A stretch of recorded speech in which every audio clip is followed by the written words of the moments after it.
कैसे बेटी रोवत है का? एक बकरिया सबैया से रही मिलत ना का काय फिर कहता? हाँ मम्मी बकरिया घेरा ये हम घरे अब नहीं आए। काहे रे घरे नहीं आईबी?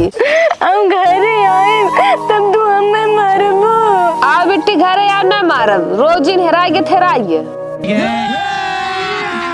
अभी मजा आएगा ले फटाफट 10,000 रुपया कर और करीब बकरी ले जो। और अभी तो रुको, फटाफट क्लाइमैक्स अभी बाकी। ये देखा ठीक भले जो करीब वाले ले जो। ये सब क्या देखना पड़ रहा है?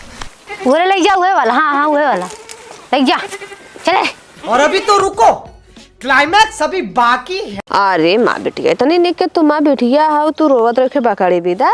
हम जाने मम्मी हमारे तू ऐसे मारबो। बकरी बिदा तुम्हें मारब, हम न मारब। आ तो तू चुप हो जा बेटिया। अरे 500 रुपया हमारे वापस दा। कैसन पैसा हो गया?